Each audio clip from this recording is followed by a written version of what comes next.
9:14 here on a Monday morning, taking a live look at the gathering place. Well, you know, it's that time of year. There's one holiday after another, Halloween, Christmas, Thanksgiving, back to back to back. They can be exciting for children, but oftentimes too much excitement can be a bad thing for not only the child, but the parents as well. So here to talk to us about that, managing this holiday stress load before a meltdown happens, Kendra Morgan, Child Development Specialist. Good morning again. Good morning. So first things first, Kendra, Halloween coming up here in just the end of the week. Yeah. If we do trick or treat, what are some strategies here for the candy that kids are going to get? So much candy. Is an unbelievable amount. Yeah. They're never going to have this much candy in one place for the rest of the year. Right. So I think it's first, and I mean, you have to set those expectations. So even before they leave the house to go trick-or-treating, you explain to them they're going to get a pillowcase full of candy, and it is not all going to go into their body because it's not healthy for our body. So just set those expectations. Tell them they're going to come home, you're going to sort the candy out, you're going to put it into piles. They get to keep 5 or 6 pieces, and the rest they're going to donate. There's local nonprofits here in town that will take it. You can donate to the troops. The troops love the extra candy. Sure. There's dentists here in town that are willing to take on that candy and save the teeth. So you have to give it away. It's a great opportunity to teach the children to bless someone else with what they've been given.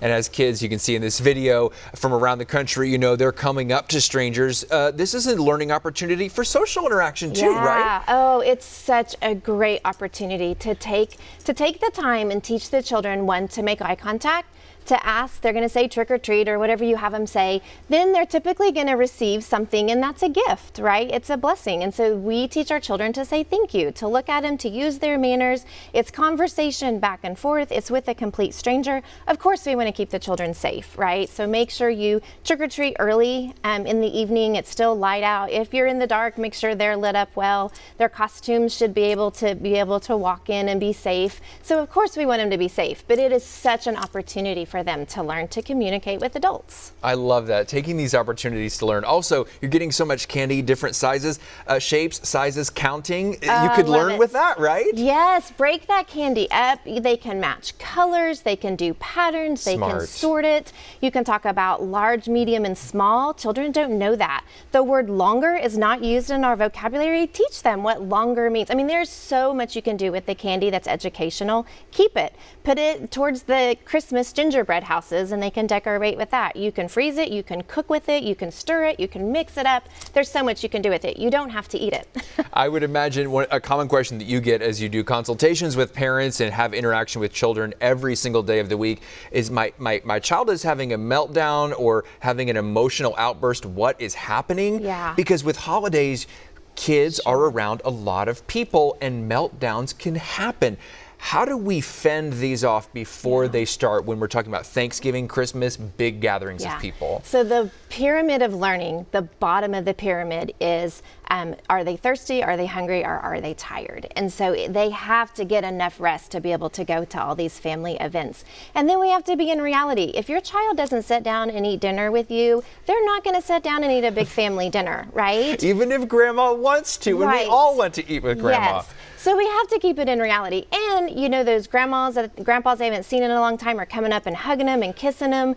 It can be uncomfortable for our children. And so we have to talk them through that. Let them know who they're going to meet, who they're going to be with, that you're going to sit down and have a dinner together, what you expect of them, but then be so observant. And it is okay to pick them up and walk away. Go outside, get a breather, go to the bathroom, wash their hands. That will regroup them also.